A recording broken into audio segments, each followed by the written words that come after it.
in the land of grills. Got all the Masterbuilts together for a group photo today. But you know what we're doing? Yeah, you read it down below. We're going to be doing the 3-year review. Yeah, we've had the Masterbuilt 1050 for 3 years. You know, we had the 560, the smaller one that I painted blue. That's been gone. The char griller gravity is gone, and now we're just left with the Masterbuilt.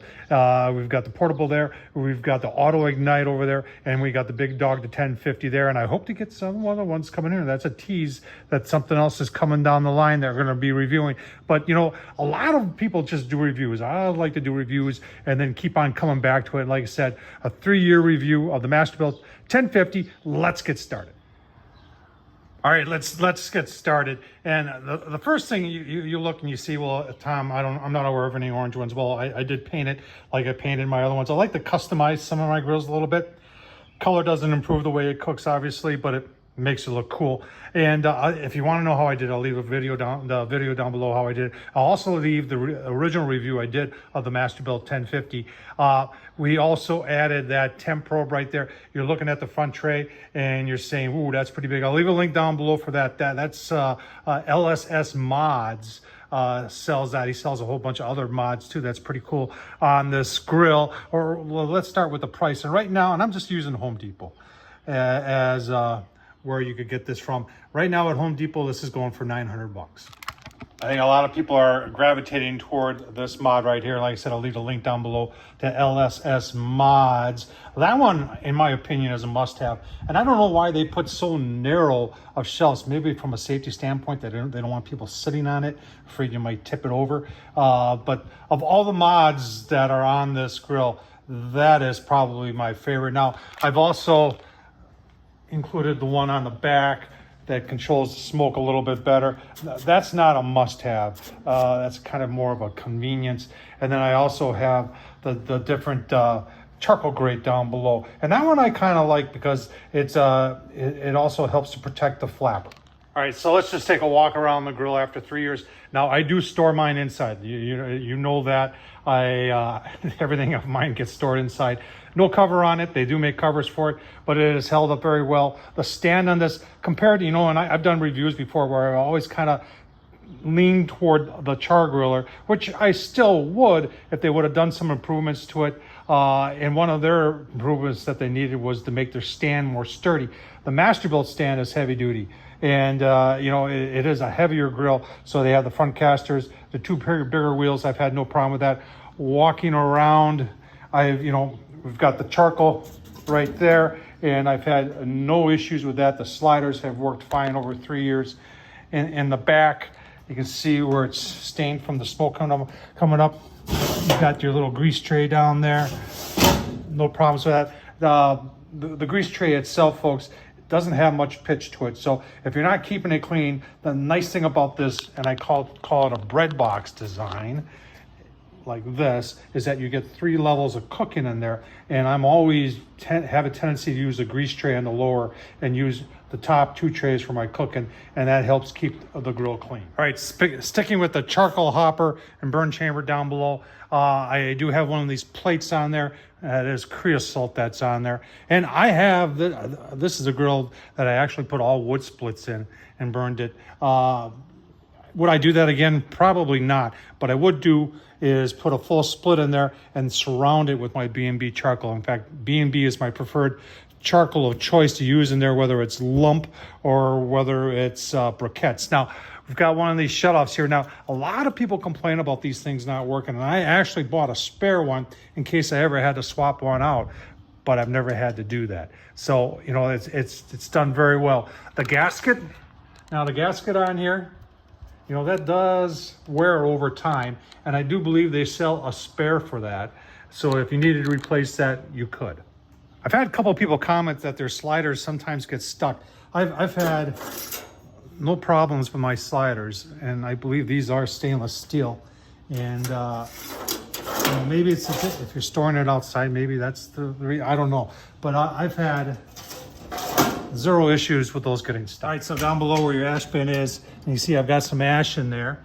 And before I start another cook, I'll just take a hammer, and that gets all the ash to drop down.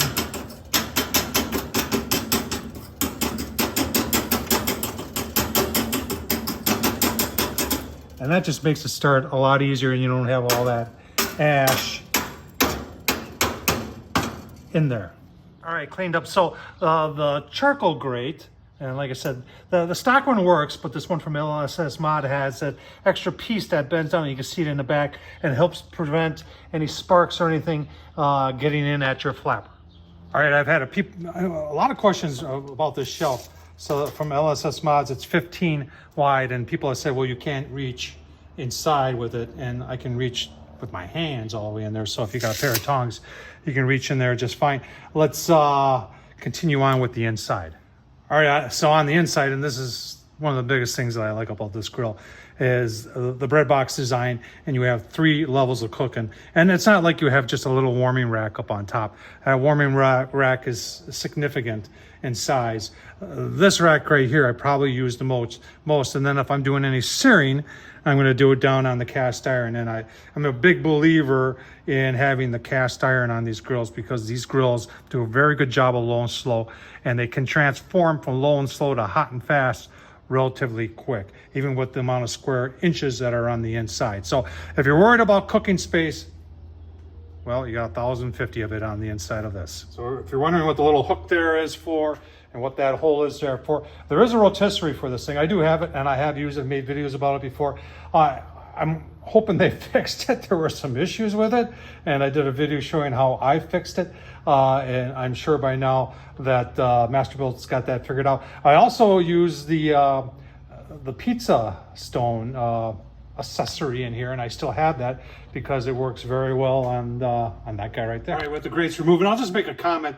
Like I said, the engineer who came up how these things flip up was you know, probably pretty good at puzzles too, because I don't do it that often. Every time I do it, it takes me a couple extra minutes to go, how did this go again? But it is a cool design, so good job by Masterbuilt. So that's the original heat tube that's down there, and it is steel and it does rust. I have replaced it, and I have 2 pieces here. So originally what I bought, and this is from LSS Mods, and it's a cover to go over it to help protect it, and it's stainless steel, and it fits right over that guy down there. Now they also make their own heat tube, and what I like about it is that you got this on there like this, and then you take this off, and you've got more direct heat coming straight up to do some really high heat searing. So I really like this mod. And are these mods, you're saying, Tom, this sounds like a commercial for LSS Mods. No, it's not. I'm just saying these are options that if you get one of these and you're in it for the long haul, like I'm 3 years into it, and if I keep a grill for 3 years in the land of grills, that means I kind of like it. You might want to consider some of these options, because it just makes your grilling experience that much more better. All right, with the heat tubes removed there, you can see I've got the LSS Mods on top of the original. So if you just wanted to update your original one and protect it a little bit better, that would help. On the inside here, you know, and I did have to clean a little bit of ash out of there, and ash does get in there occasionally, as it does get in there, but not that much. And you can see by using, like I said, tray on that bottom, I've kept a lot of the grease out of here. So for 3 years, it's held up pretty gosh darn good. Now, you're looking at these keyholes right there. On the original, and I keep going back to the heat tube, it had these little pegs that you had to try and fit in the holes, pain in the butt. The LSS one just has an angle right there, and that just butts right up to that and gets rid of that frustration that I know I've gone through trying to line up those holes. So if you're wondering where your sliders, that's a slider right there. So hang on, maybe I can do this two-handed here. Can you see that? So that's the top slider, and that's what shuts it off when you shut it down. Now you can see I do have a little surface rust starting there, but it's not bad. All right, so let's move on to the controller. Now, there's been some updates to this thing, and if you have one, you know, please put in the latest updates. It does make a difference, and the updates have really changed this thing, and it works much better on the phone. It works on 4G and on 5G.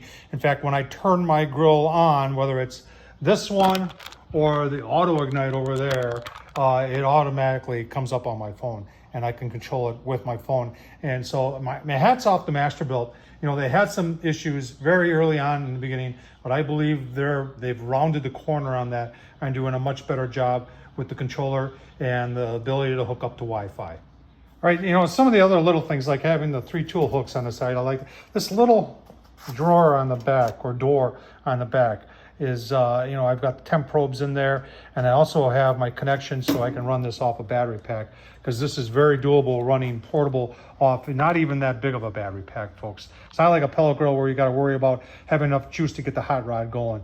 This one just needs enough to run that and the fan. All right, final thoughts after 3 years. You know, if you're in the market for something that can do low and slow, hot and fast, and is relatively easy to use, folks, this is it. And they got you covered on size, from the smaller ones to the bigger ones, and then they got even a fancier one if you really want to get into it, which I'd love to review. Or you can get the little portable one that I showed you, or you can get the auto ignite like they got there. Would it be cool if the auto ignite was in something like this? You know, once they get the kinks worked out of that, yes, but there's some kinks going on there, and I've talked about it in other videos. What are your thoughts? You got one of these? Has it performed well for you, or are you having issues with it? Leave your comments down below. Tom Horsman at YouTube, thumbs up, leave a comment, and as always, appreciate you watching, folks.